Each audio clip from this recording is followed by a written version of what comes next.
Vamos a ir al libro de Filipenses capítulo 4, versículo 8. Filipenses capítulo 4, versículo 8. La escritura dice, leemos de ella en el nombre de nuestro Señor Jesucristo: por lo demás, hermanos, todo lo que es verdadero, todo lo honesto, todo lo justo, todo lo puro, todo lo amable, todo lo que es de buen nombre, si hay virtud alguna, si algo digno de alabanza, en esto pensad. Vuelvo a leer este versículo. Por lo demás, hermanos, todo lo que es verdadero, todo lo honesto, todo lo justo, todo lo puro, todo lo amable, todo lo que es de buen nombre, si hay virtud alguna, si algo digno de alabanza, en esto pensad. Hemos titulado este mensaje la biografía de Jesús.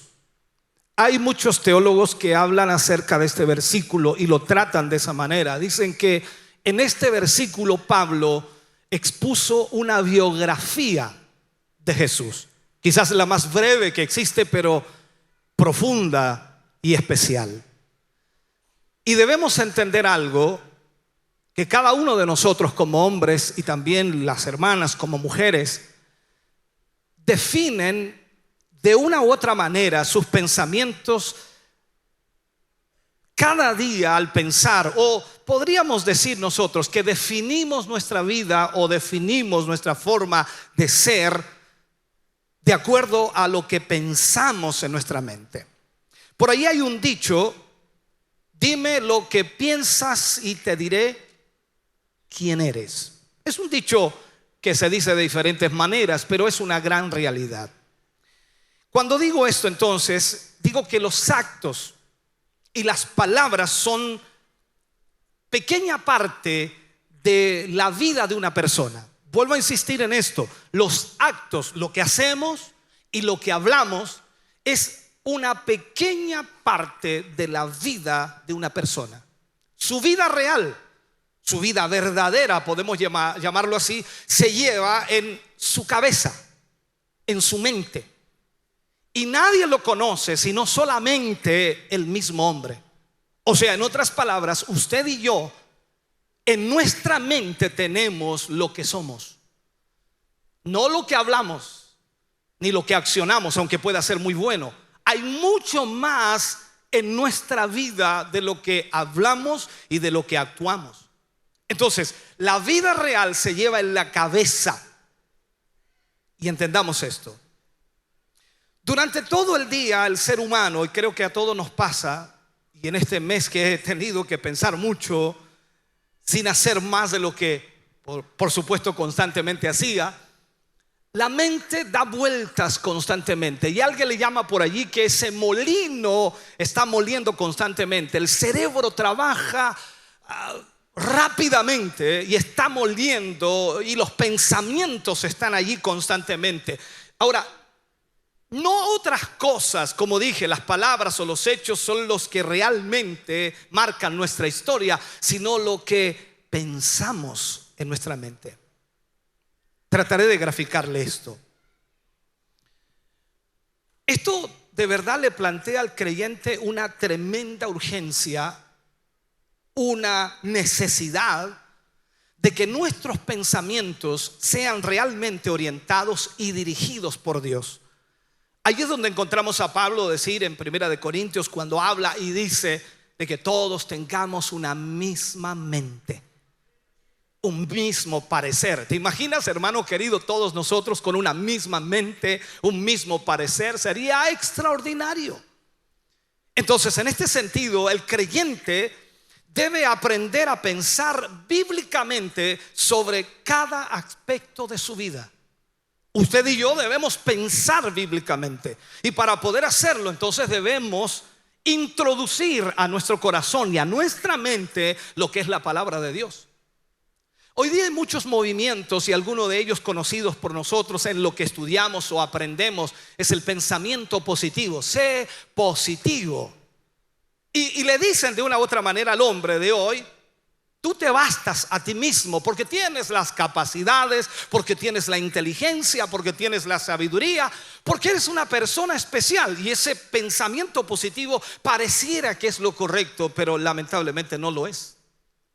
Nuestra naturaleza, hermano querido, nos muestra que el pecado comienza en nuestros pensamientos. Allí es donde comienza el pecado. La Biblia a menudamente lo llama como el corazón. Sabemos que el corazón es un órgano que palpita, y aunque la Biblia también lo menciona, que desde el corazón nacen los buenos y malos pensamientos. Pero ya ahí nos marca inmediatamente entonces que aquí está el problema. En los pensamientos. El corazón no piensa, su mente es la que piensa. Ahora mismo está pensando, y la pregunta sería: ¿en qué está pensando? En este sentido entonces comenzamos a entender y miramos la Escritura, y de acuerdo con las enseñanzas de nuestro Señor Jesucristo, es de allí donde salen los pensamientos que determinan nuestras vidas y hasta nos contaminan, a menos que ellos sean gobernados por el Señor. Imagínese por un momento su vida gobernada por el Señor, su mente gobernada por el Señor, su corazón gobernada o gobernado por el Señor. Sería extraordinario. Y es aquí donde entra la manera cómo debe pensar el creyente, cómo debemos nosotros pensar. Filipenses 4:8, como dije, es llamado o llamada la biografía más breve que se haya escrito acerca de nuestro Señor Jesucristo. Lo detalla absolutamente. Y cuando nosotros vemos la Escritura, nos damos cuenta que en él se cumple de una manera absoluta y perfecta lo que Pablo dice acá. Totalmente. Pero ahora el reto para nosotros es que Dios permite que Pablo escriba esta biografía de Jesús para traspasarnos a nosotros la responsabilidad de que cada uno de nosotros podamos también vivir de acuerdo a ella. O sea, la manera de pensar no puede ser otra sino la que Pablo expresa aquí. Y ahí comienza a complicarse nuestra vida. El llamado de este texto entonces es para que pensemos bíblicamente, no mundanamente, no bajo nuestros criterios o pensamientos, no bajo nuestra forma de ver las cosas, sino que pensemos bíblicamente.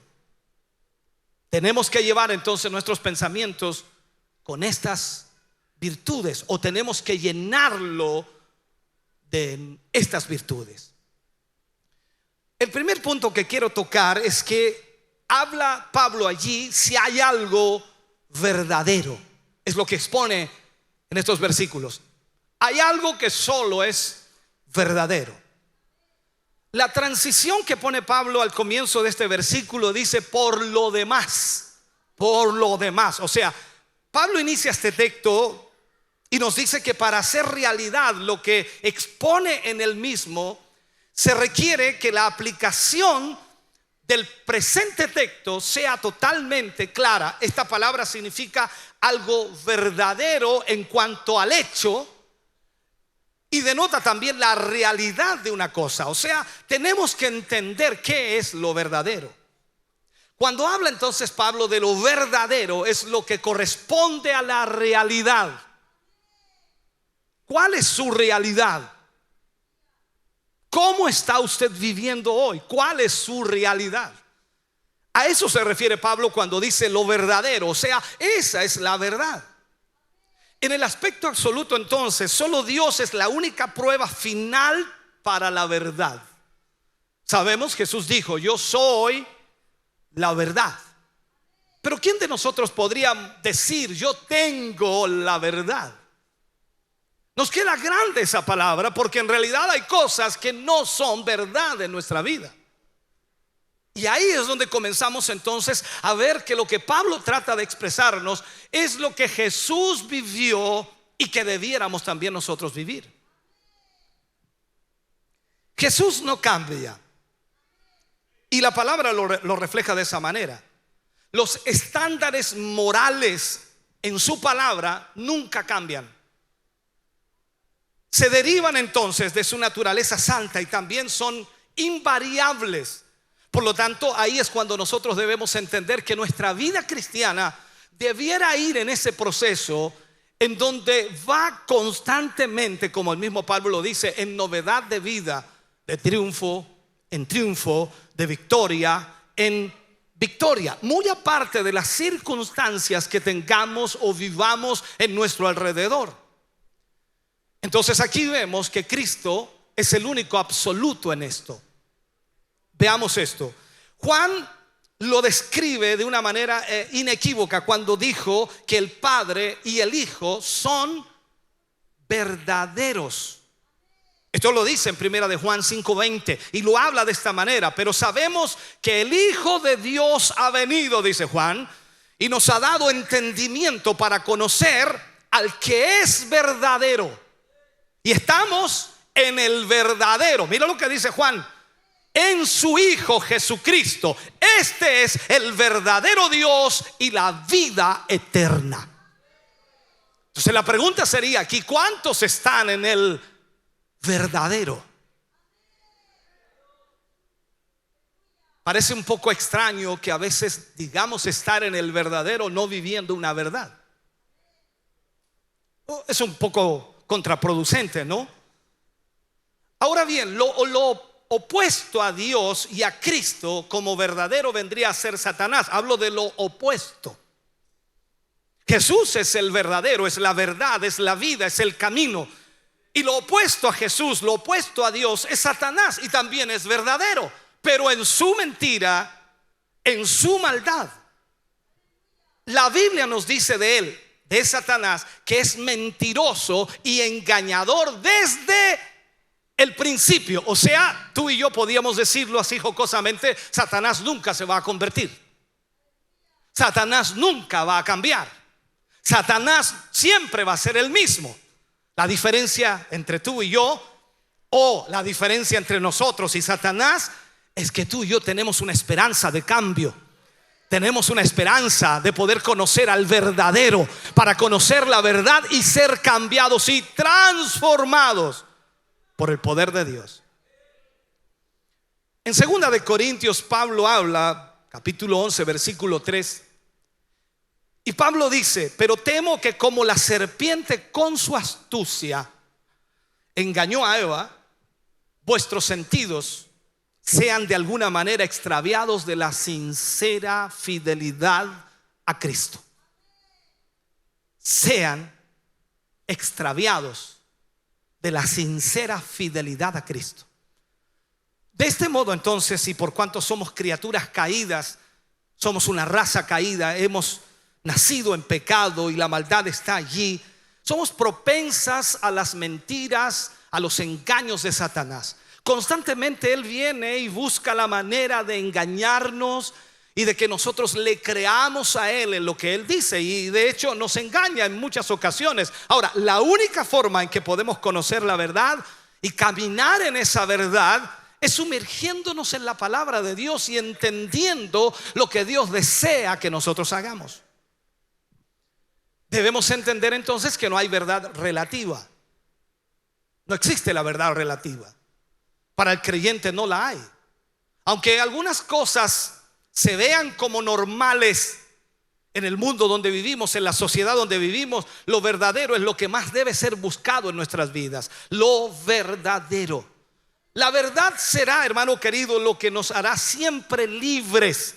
Recuerde las palabras que aparecen en la Escritura. Dice: y conoceréis la verdad, y la verdad os hará libres. ¿Cuántos son libres aquí? Y conoceréis la verdad, y la verdad os hará libres. El segundo punto que Pablo toca aquí y habla y dice: hay algo que solo es honesto. Hay algo que solo es honesto. Si seguimos con la idea que todo esto es una pequeña biografía de Jesús y comenzamos a la conclusión de que es así, entonces la persona que encarnó la honestidad absoluta fue Jesús. O sea, él fue honesto en todo. Miremos esto. La palabra honesto significa todo aquello que inspira reverencia o asombro, o podemos agregar alguien digno de respeto. Alguien digno de respeto. Entonces, cuando miramos la escritura y vemos y podemos reflejar el liderazgo dentro de la iglesia, tanto los diáconos como los pastores, hermanos queridos, se nos demanda una cualidad de este carácter. O sea, cuando vamos a primera de Timoteo capítulo 3 versículo 4, Pablo le habla a los pastores y le dice que gobiernen bien su casa, que tengan a sus hijos en sujeción con toda honestidad. Con toda honestidad. O sea, no presionados, no amenazados, sino con toda honestidad. ¿Por qué se quedan en silencio? Es para los pastores. Pero mire lo que le dice a los diáconos, capítulo 3 versículo 8 al 11. Dice: los diáconos asimismo, hay diáconos acá, ¿cierto?, deben ser honestos,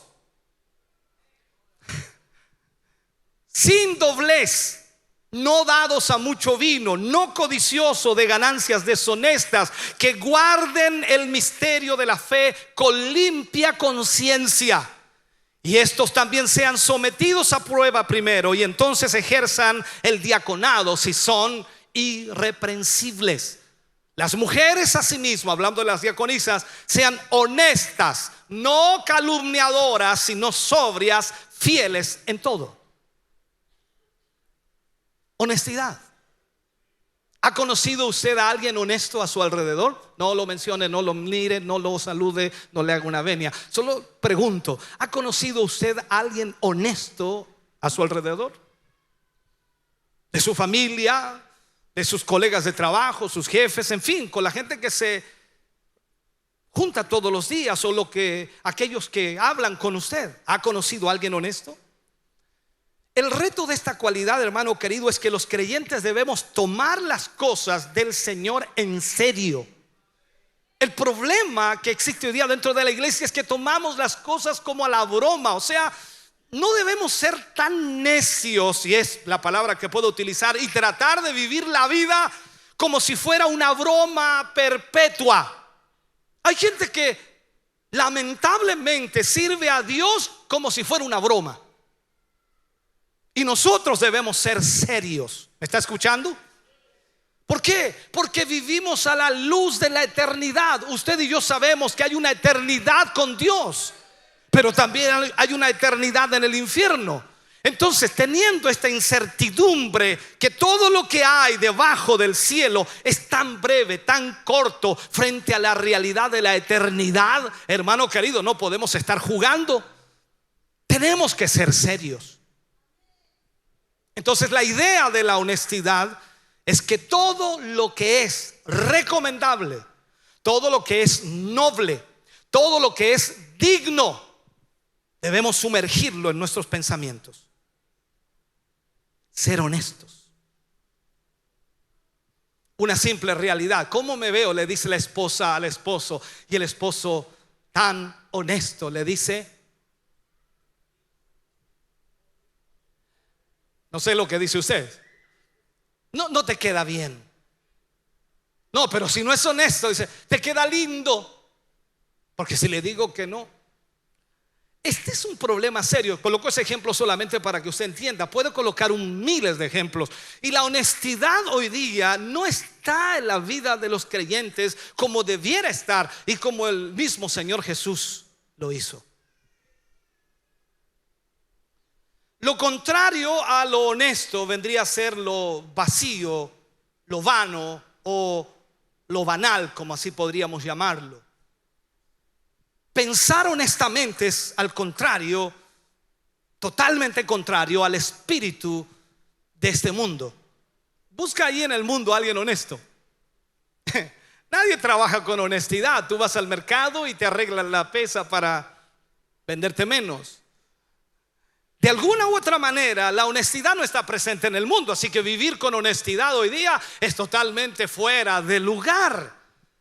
Hay demasiada deshonestidad y corrupción en el mundo, pero lo peor sería que entre nosotros mismos hubiera tanta deshonestidad y corrupción.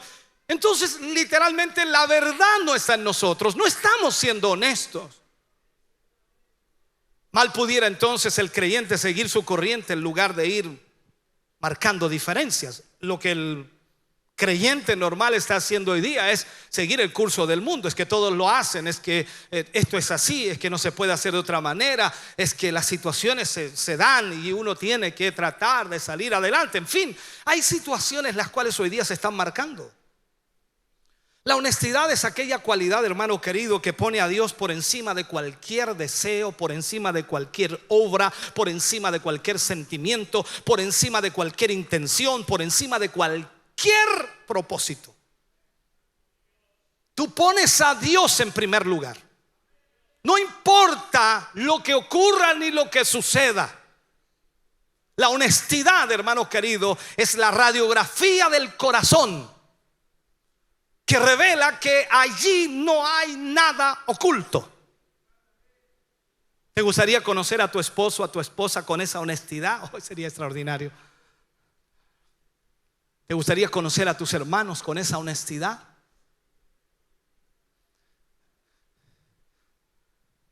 Las preguntas sobre esto sin duda son obvias, hermano querido. Cuando analizamos la palabra de Dios, nos complica la vida, ¿no? ¿Qué tan honestos somos con nosotros mismos?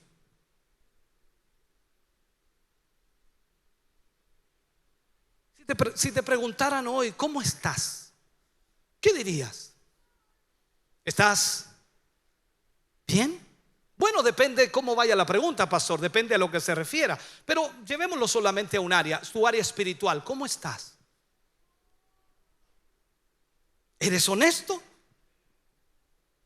¿Eres honesto con tu familia? ¿Eres honesto en tu trabajo? ¿Eres honesto con tus amigos? Por eso Pablo habla acerca de esto, de la honestidad de Cristo. Él fue honesto y hay muchos ejemplos en la Biblia que tardaríamos horas tratando de hablar de cada uno de ellos. Lo otro que Pablo marca allí en el tercer punto, hay algo que solo es justo. Hay algo que solo es justo. O sea, no solo algo, sino alguien. Y ese alguien se llama Jesús. Él es justo. De hecho, la Biblia habla de Él como Jesucristo, el justo. Nadie, hermano querido, ha encarnado la esencia de la justicia como lo hizo nuestro Señor Jesucristo en su carácter. Pilato, recordemos, cuando lo examinó, cuando lo observó, cuando lo interrogó, tuvo que decir de que no había encontrado nada malo en él. ¡Wow! Imagínate, examinan a ti, hermano, y dicen: no he hallado nada malo en él. Miremos esta realidad. Cuando la Biblia nos habla de ese tema, nos dice categóricamente de que no hay justo ni aún uno. Por eso también la palabra nos dice que usted y yo, que no somos justos, hemos sido justificados por nuestro Señor Jesucristo. Y ahí debemos alegrarnos, porque el justo murió por nosotros que éramos pecadores y nos justificó delante del Padre. Y hoy tú y yo somos justos por la gracia de nuestro Señor Jesucristo.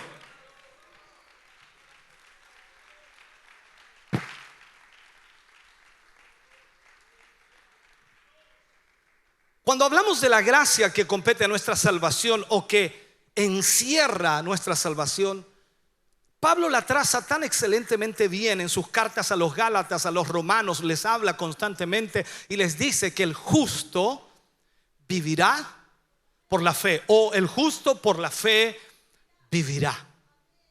O sea, la única justicia que se nos puede acreditar es la que nos viene por la fe. Si tú tienes fe en el Señor Jesucristo, si crees en el Señor Jesucristo, entonces tú eres justificado y pasas a ser justo delante del Padre.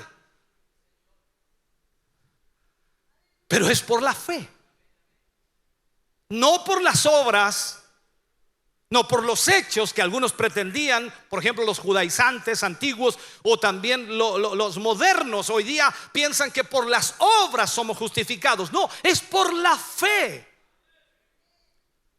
Entonces la palabra para justo es honrado.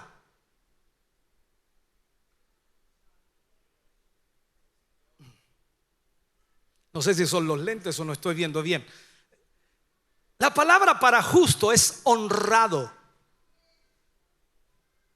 piadoso, genuino.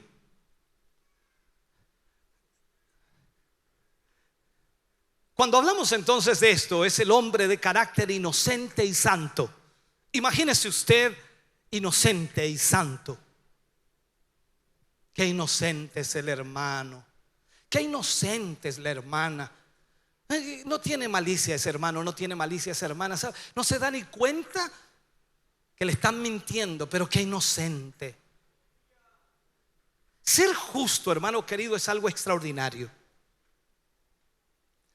Si buscamos, por ejemplo, en el Nuevo Testamento a alguien justo aparte de Jesús, si buscamos a alguien en el Nuevo Testamento, encontramos allí una palabra acerca de José, el padre o padrastro de Jesús, el esposo de María.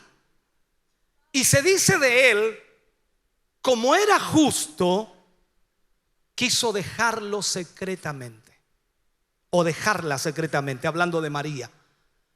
Aquí se habla de él.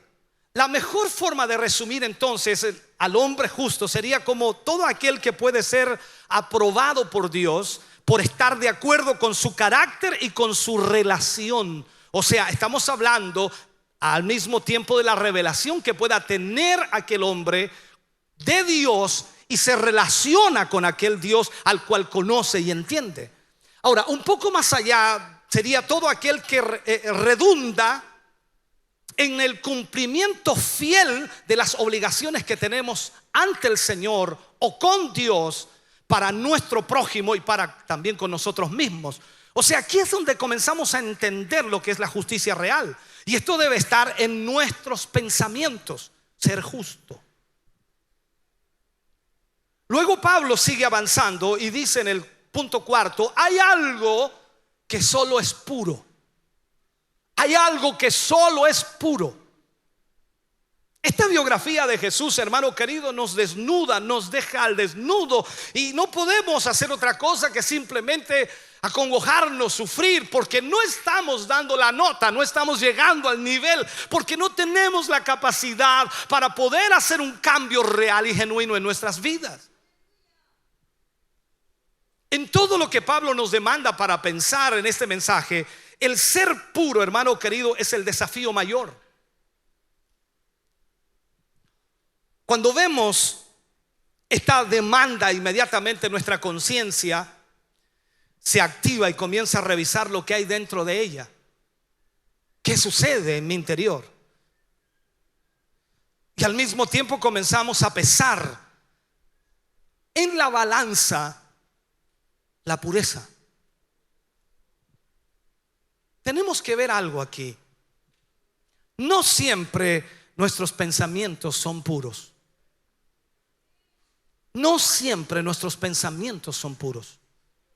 A veces hay pensamientos impuros y podemos nosotros decir, bueno, soy humano, yo también fallo, ¿quién no ha pecado? El que esté libre de pecado lance la primera piedra. Y empezamos a utilizar versículos que nos den el favor a nuestra impureza. La palabra griega para puros es agnos y significa limpio, sagrado, santo, casto, puro, inocente. O sea, cuando vemos todo esto, hermano querido, la idea de Pablo es que lo que debemos sumergir, o en lo que debemos sumergir nuestros pensamientos, es en todo aquello que moralmente sea limpio en todas las áreas de nuestra vida.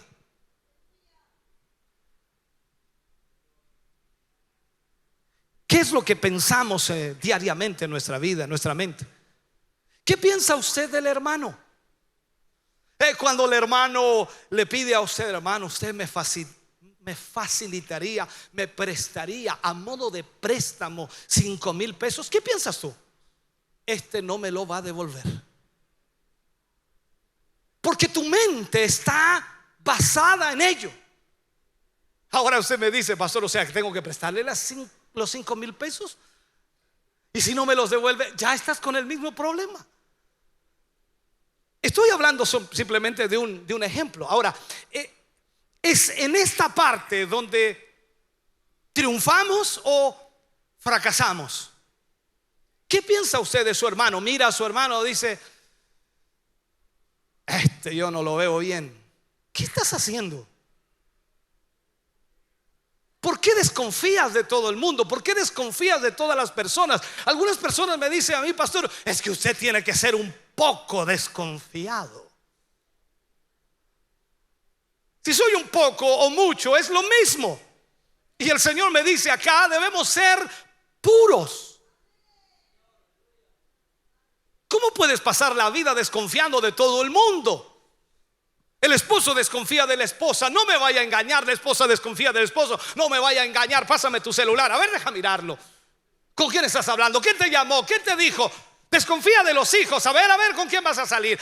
¿Para dónde vas a ir? Desconfía de la familia: no me vaya a estafar mi hermano, no me vaya. O sea, ¿qué sucede? Por eso cuando tú ves al Señor Jesús teniendo dentro de sus discípulos al que lo iba a traicionar, sabiéndolo él, teniendo dentro de sus discípulos al que tomaba de las ofrendas, teniéndolo dentro de ellos, nunca se hizo problema. Y él lo sabía: el que unta en mi plato conmigo, ese me traicionará. Judas, ¡chin! Y él sabía. Pero ¿por qué no hizo algo? Porque era puro. Tú y yo decimos: no, el que me la hace. Entonces Jesucristo es nuestro modelo de pureza y nos ofrece su ayuda constantemente como el gran sumo sacerdote para sobreponernos a las tentaciones que nos conducen a vivir vidas impuras delante de su presencia. Él es quien nos ayuda a purificarnos en nuestra vida. Por eso la santificación es progresiva en la vida del cristiano. Poco a poco Dios va cambiando áreas de tu vida y cada vez te va haciendo más puro para Él. Si allá afuera perdido tú desconfiabas de todo el mundo, no puede ser que sigas viviendo la misma vida.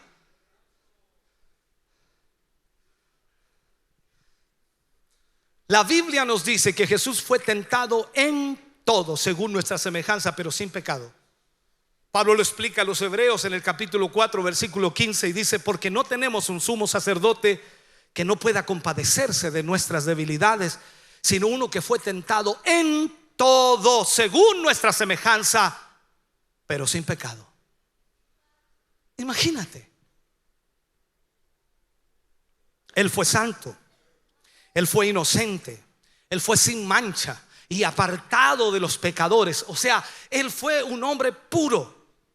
Tan real fue esto que Él ha sido el único hombre que ha preguntado, el único hombre sobre la tierra que ha preguntado: ¿quién de vosotros me redarguye de pecado? ¿Quién de vosotros puede decir que tengo pecado? Imagínate nosotros diciendo: mejor ni digo. ¿Quién de usted? Oh, Dios mío, el líder de jóvenes. No, mejor no.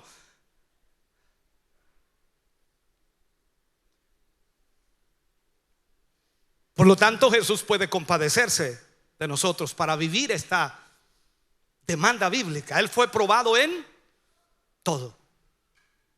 O sea, lo que tú estás viviendo, lo que yo vivo diariamente, las pruebas, las tentaciones, las presiones, Jesús las vivió y Él las soportó y Él tuvo victoria. Y tú y yo tenemos el mismo espíritu que Jesús tenía. En otras palabras, el Espíritu Santo está abogando para nosotros y ayudándonos y fortaleciéndonos para que nosotros salgamos victoriosos ante la prueba o la tentación. El diablo no podrá tocar tu vida si estás ligado al Señor. El diablo no podrá desmoralizarte, ni arruinarte, ni tentarte, ni hacerte caer en pecado si estás tomado de la mano del Señor, porque tú estás con el más grande, con el mayor, con el poderoso, con el que pudo vencer toda tentación.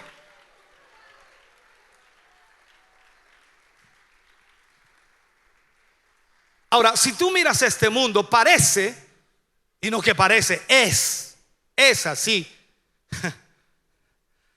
que todo está siendo diseñado para que nuestra mente se llene de basura. Todo está diseñado para que tu mente y mi mente se nos llene de basura. Las comedias, ni hablar. Cómo engañar al esposo, cómo salir airoso, cómo hacer esto hacia allá. Yo no veo comedias, pero alguno verá, ¿no? La sociedad te dice cómo actuar, qué hacer, cuándo y cómo, porque ese es el sistema de la sociedad. Y cuando tú ves, todo ha sido creado o de alguna u otra manera ha sido diseñado para que tu mente y mi mente se llene de basura. El bombardeo que existe hoy día con tanta sensualidad plantea una real batalla en nuestros pensamientos. Esto es una lucha tremenda hoy día.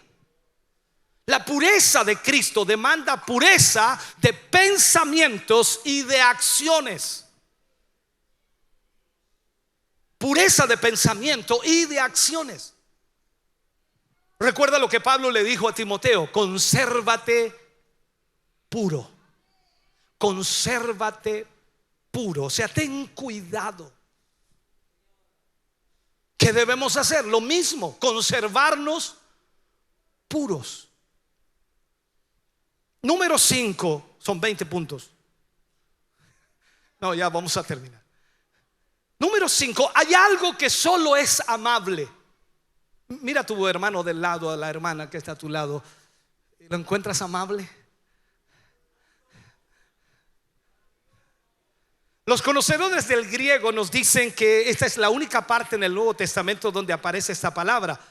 El significado es amado, querido, agradable, lleno de afecto, de benevolencia. O sea, en este sentido debemos entender. Tengo la impresión, hermano querido, que la forma como Pablo enumeró este orden de virtudes cristianas pareciera que ¿cómo se llama? ¿Y se intercalan? No, mejor dicho, que se les une una tras otra, dependiendo una de la otra. Esto va creándose esta realidad. O sea, vemos de una u otra manera cómo una tras otra va haciendo aparecer la siguiente.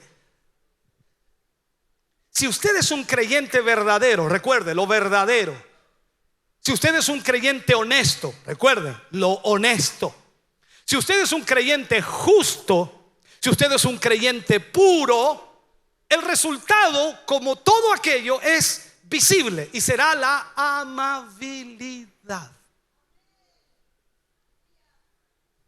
O sea, no se es amable porque sí, se es amable porque hay verdad, honestidad, justicia y pureza.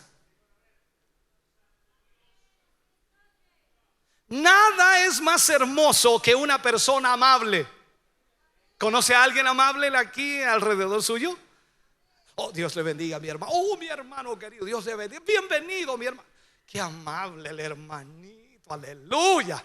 Pero también conoce a otros que no son amables. No voy a hacer nada más. No hay nada más hermoso que una persona amable. Bien se puede decir que la amabilidad es el hombre exterior que de alguna manera presentamos, ya el hombre exterior. O sea, se puede ser amable no siendo nada de lo demás, porque fingimos nuestra amabilidad. A eso me refiero. Usted puede fingir amabilidad. Pero no siempre se puede ser amable. ¿Se ha fijado en eso? ¿Tiene algún conflicto con alguien? ¿Le es fácil ser amable cuando tiene un conflicto con alguien? Y allá viene el hermano, se viene acercando para acá, viene para acá. Yo no quiero saludarlo, no quiero saludarlo, no quiero saludarlo. ¿Cómo está, hermano? Cuesta ser amable ahí. ¿Por qué? Porque no hay verdad, porque no hay honestidad, porque no hay justicia, porque no hay pureza. Entonces la amabilidad no puede aparecer, es algo forzado. ¿Se ha sentido usted que algún hermano le ha saludado forzosamente?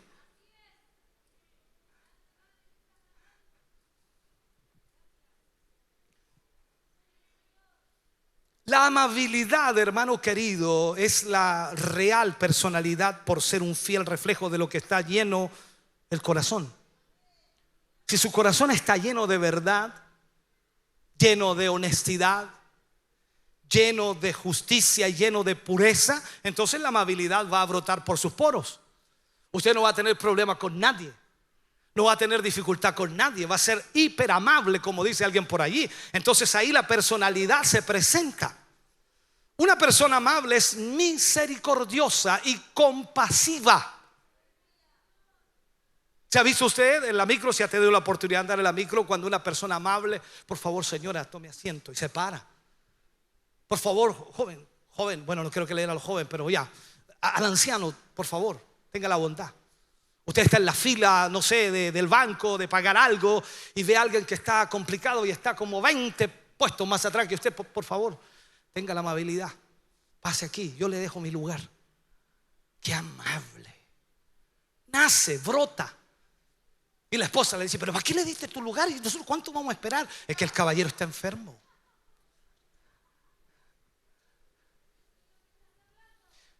Entonces usted mira a su alrededor y claro, a lo mejor no quiere ni mirar. Dice: no, si miro a lo mejor no encuentro al amable. También se sabe que una persona amable, hermano querido, es alguien que promueve la paz y evita los conflictos. No es ese que anda peleando y alegando por todo y peleando con todos y poniendo en peleas y discusiones a los demás. ¿Por qué? Porque él es amable, no quiere conflictos. Él quiere paz y quiere tranquilidad.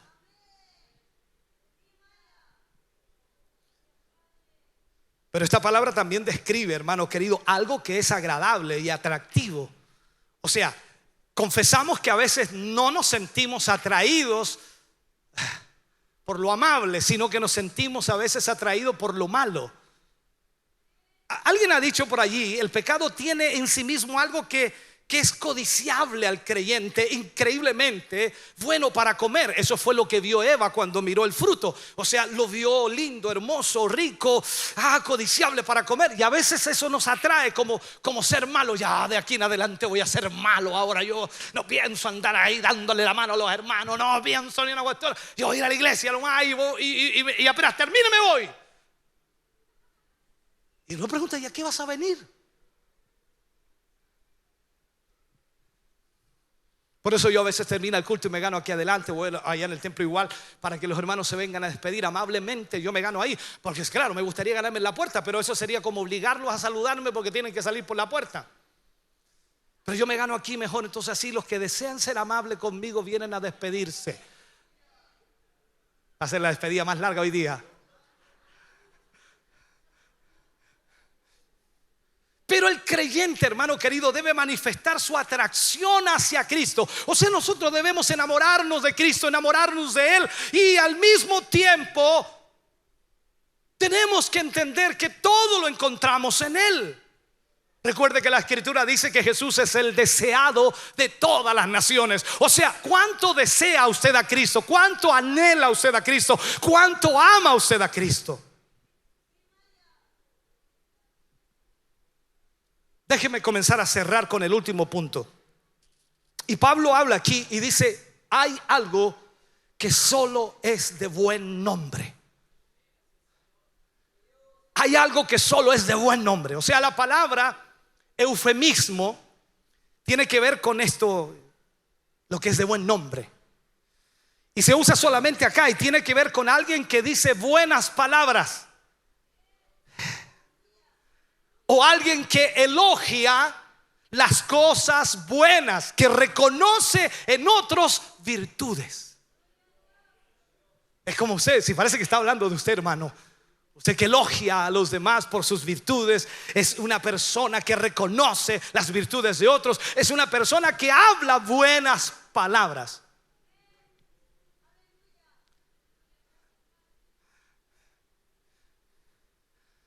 Es todo aquello que es de buen decir, es buena reputación, que busca aquello que merece ser comentado, que merece ser hablado. Pero sobre todo es la persona que busca lo que contribuye a la edificación. Habla para edificar, habla para bendecir, habla para que de alguna manera la persona sienta el aprecio y también sienta que puede hacer algo grande en las manos de Dios. Ahora, hay cosas que son de muy mal gusto, ¿no? Y de muy mal nombre incluso. Y son muchos los que practican esta realidad, haciendo daño a otros. O sea, cuando alguien habla mal de usted, es porque no ha mirado sus habilidades. Hay una realidad, todos tenemos defectos. Si usted me mira a mí, me encuentra inmediatamente un defecto. Es visible. Estoy quedando calvo. Pobre pastor. Entonces automáticamente mira un defecto que puede ser importante o no importante. No importa. El punto es que la gente, cuando mira y observa a otra persona, inmediatamente marca defectos, y eso no debiera ser. Recuerde cuando Jesús vio a Natanael. ¿Qué dijo de él? He ahí un verdadero israelita en quien no hay engaño. Y Natanael quedó, porque Natanael dijo, pero ¿cómo? Si supiera el Señor quién soy, si supiera cómo soy, si supiera lo que hago, no todo es bueno. Pero Jesús, ¿qué dijo? Lo bueno. ¿Te acuerdas cuando el ángel se paró allí en la encina o frente a la piedra y Gedeón estaba aventando el trigo? Y le dice el ángel, varón esforzado y valiente, Jehová está contigo. Y el otro estaba escondido, amedrentado por los madianitas, temeroso. Y él le dice, varón esforzado y valiente. ¿Qué destacó? Lo bueno, que ni siquiera Gedeón sabía que lo tenía. Tú y yo tenemos actitudes o tenemos atributos que Dios ha puesto en nuestra vida, y que cuando alguien te mira debiera buscar bien profundo. Es como Dios le habló a Jeremías: si entre sacases lo precioso de lo vil, serás como mi boca. O sea, Dios nunca te ha mirado como lo peor. Dios nunca te ha mirado como lo más pecaminoso. Él nunca te ha mirado de esa manera. Te ha mirado como lo que Él creó en ti, lo bueno que Él puso, los dones, los talentos, las capacidades, lo que Dios ha puesto de su espíritu en tu vida.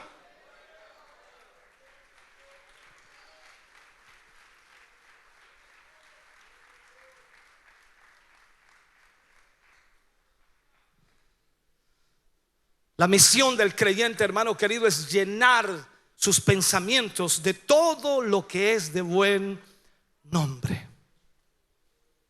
Ay, pensar lindo. Piensa lindo, hermano. Piensa bonito. Ay, qué lindos son mis hermanos. Sí, pero hay hermanos, todos son lindos. Ay, qué lindos son los líderes. Hermano, todos son lindos. Qué linda es mi iglesia. Sí, pero si conocían. No, toda la iglesia es linda. Estamos en un proceso en donde vamos conociendo, entendiendo, madurando, creciendo, experimentando. Y aplico esto que un hermano me decía mientras me fue a ver y yo estaba en cama. Y el hermano se acordará cuando yo lo diga. Me dice: mi pastor, estoy orando al Señor para que toda la cizaña se convierta en trigo.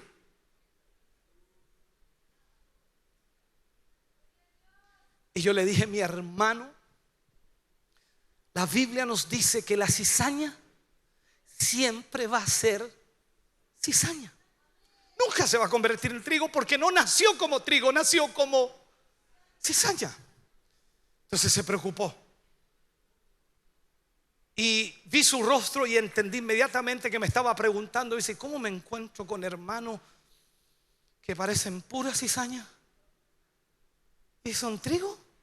Entonces yo le dije: no, lo que pasa es que el trigo tiene diferentes procesos de crecimiento.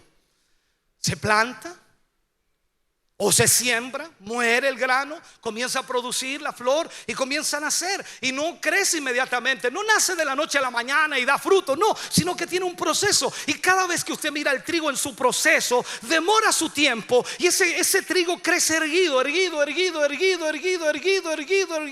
hasta que madura. Y cuando madura, da fruto.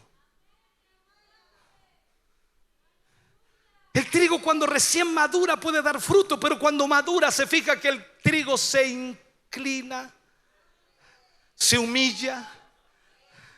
Así que cuando tú pillas a un hermano en el proceso de crecimiento, ese es orgulloso. Dice: este hermano es pura cizaña. No, es trigo. Lo que pasa es que todavía no ha terminado su proceso. Por eso aquí tenemos que ver que debemos buscar y llenar nuestra mente de las cosas que son de buen nombre. Así que cuando alguien venga a hablarte mal de un hermano, dice: tan lindo que es mi hermano. Y usted viene a decir eso, hermano.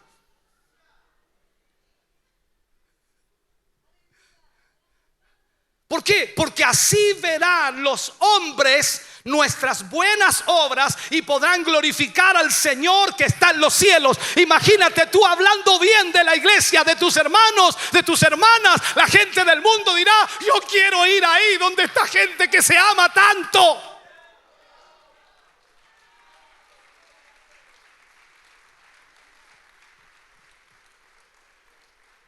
Entonces tenemos que amar esto que tiene este calificativo, cosas buenas. Hay cosas que son de mal nombre, como dije. El mundo no ama lo bueno, el mundo odia lo bueno, el mundo va en contra de todo esto. Pero el creyente debe proseguir todo aquello que es de buen nombre. Con eso debemos adornar nuestro corazón. Ahora miras a tu hermano que está a tu lado y dice: cuánto amo a mi hermano yo. Aleluya. Oh, y el hermanito, que si lo amo en el Señor, aleluya, me gusta ese hermano a mí.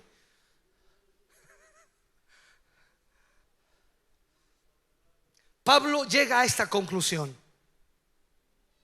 si hay virtud alguna, si algo digno de alabanza, en esto pensad.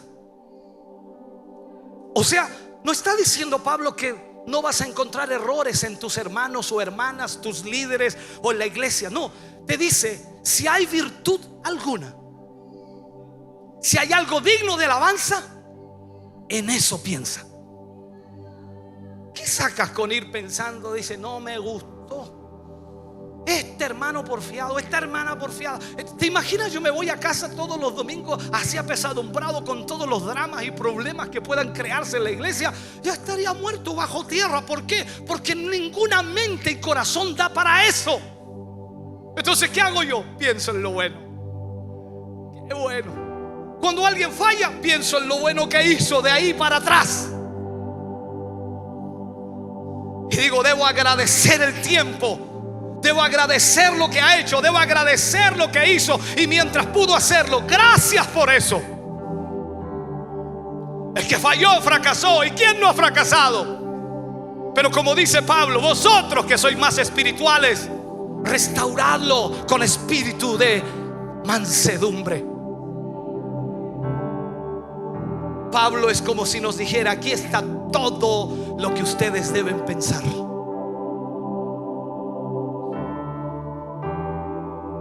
La pregunta que surge inmediatamente, hermano querido, de todo esto es: ¿cómo puedo hacer realidad Filipenses 4:8 en mi vida? ¿Cómo puedo hacer realidad? ¿Sabe? Es un ambiente, vivimos en un ambiente en donde pareciera imposible mantener los pensamientos a salvos de cualquier tendencia y de cualquier contaminación. Dígame si no, usted vive cada día en este mundo y enfrenta situaciones, ya sea a través de la televisión, la radio, la información, el contacto con las personas, el ambiente del trabajo, la familia, en fin, usted vive todos los días enfrentado a esta triste realidad. Entonces la pregunta que nos hacemos es: ¿de qué estamos alimentando nuestros pensamientos? ¿Con qué los estamos alimentando? Pablo nos dice que si la palabra de Dios mora en abundancia en nosotros, tal como lo dice en Colosenses 3:16, la palabra de Cristo more en abundancia en vosotros, enseñándoos y exhortándoos unos a otros en toda sabiduría, cantando con gracia en vuestros corazones al Señor con salmos e himnos y cánticos espirituales. Imagina tu vida así. Wow. Imagina tu vida así. Cada problema, cada dificultad, adorando a Dios, exaltando a Dios, glorificando a Dios, porque no importa lo que venga, Dios sigue siendo Dios en el cielo y en la tierra y en tu corazón. Él tiene el poder. Seríamos mejor enseñados en nuestro espíritu y se tomará de alguna manera, o se tornará en una continua alabanza al Señor. Aleluya.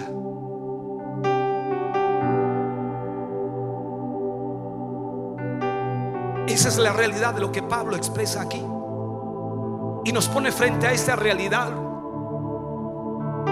y nos dice: aquí tienen todo lo que necesitan. Aquí tienen todo lo que necesitan para poder poner en sus mentes en esto pensar. Y es lo que debemos procurar hacer. Quiero que se ponga de pie, por favor, en esta hora.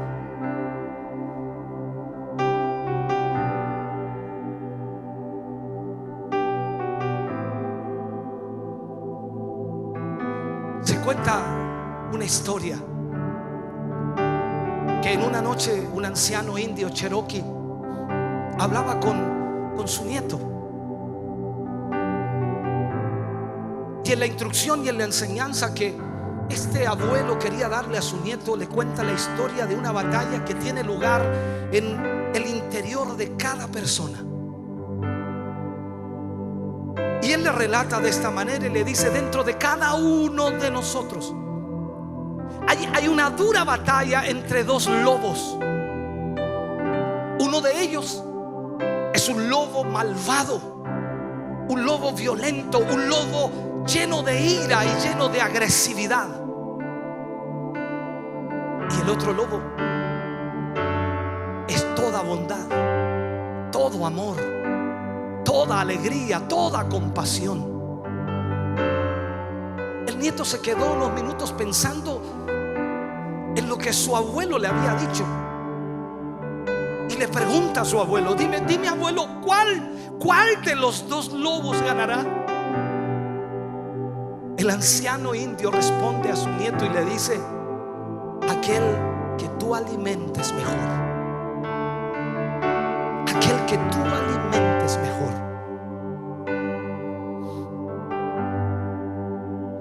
Desde este día en adelante, hermano querido, tenemos el desafío, el reto de alimentar nuestros pensamientos, que son como dos lobos que batallan en nuestro interior.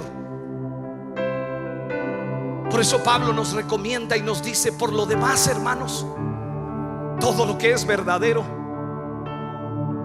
todo lo que es honesto, todo lo que es justo, todo lo que es puro, todo lo que es amable, todo lo que tiene buen nombre, si hay virtud alguna, si algo digno de alabanza, en esto pensar. Quiero graficarte algo. Jesús viene a esta tierra, mira esta sociedad, y yo te pregunto: si Jesús tuviera tu mirada o mi mirada, ¿qué bueno hallaría? ¿Qué justificaría a Jesús para morir por esta humanidad? Si tú y yo vemos hoy y miramos que todo es malo, que no hay nada bueno. ¿Qué vio Jesús en mí? ¿Qué vio Jesús en ti? ¿Por qué fue a la cruz a pagar por nuestros pecados? No hay duda, éramos pecadores, pero algo vio Jesús en nosotros. Algo que le llevó a la cruz, algo que le hizo ir a la cruz. Por eso cuando Pablo escribe esto, nos dice: ustedes tienen un desafío, y de esto dependerá lo que vamos a hacer más adelante. Es imperativo que pensemos en las cosas de Dios y no en lo que vivimos cada día o enfrentamos. Tú no te puedes ir a la cama, acostarte apesadumbrado por tus conflictos y tus problemas. Piensa en las cosas de Dios. Cuando oímos a Pedro decir: en paz me acostaré y asimismo dormiré, David también lo planteó. Cada uno de nosotros debemos entonces, que en este sentido, entender lo que estamos viviendo y poder entonces poner en nuestra mente y corazón lo que Cristo quiere que pensemos.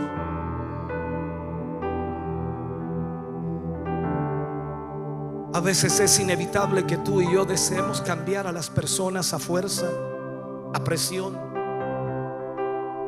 y no entendemos que el único que puede cambiar al hombre es Jesús.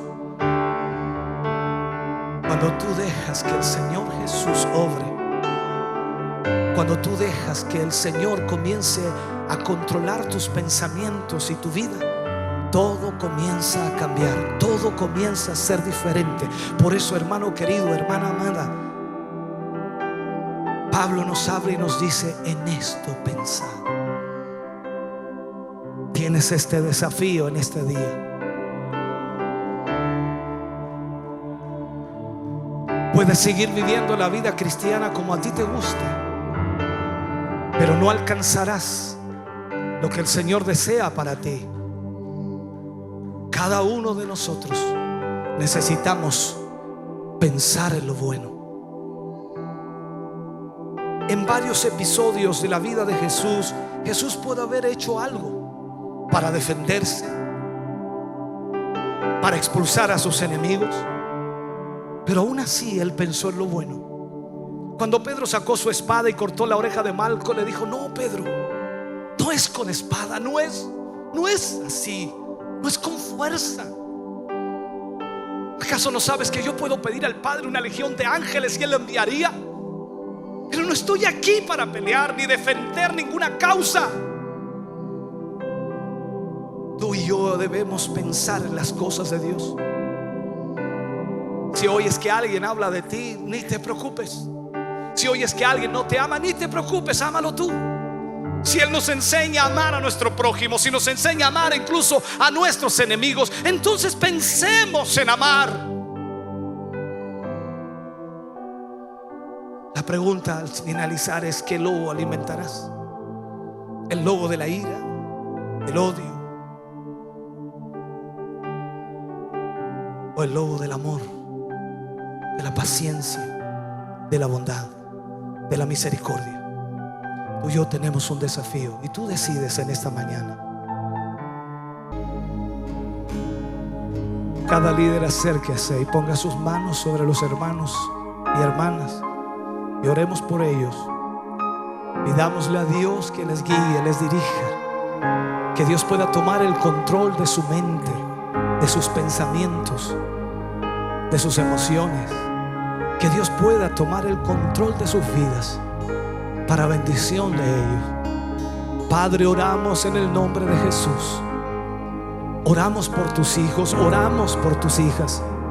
Oramos, Señor, para que tu mano de amor y misericordia sea extendida sobre ellos. Tú conoces sus luchas, tú conoces sus presiones, tú conoces, Señor, los altos y bajos que han vivido en su vida.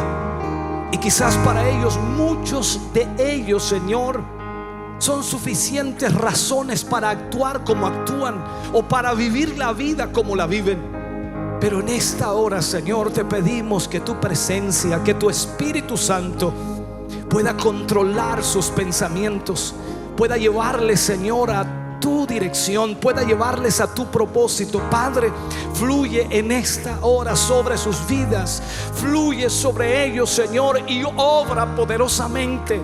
En el nombre de Jesús reprendemos toda obra del enemigo, reprendemos toda obra del diablo en contra de sus vidas.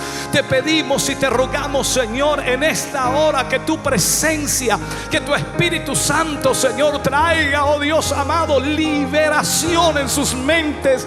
Oh Señor, satúrales de tu gracia, satúrales de tu amor, satúrales, Señor, de buenos pensamientos, satúrales, Dios mío, de todo lo justo, todo lo puro, todo lo amable. Oh Padre, en el nombre de Jesús, fluye sobre ellos.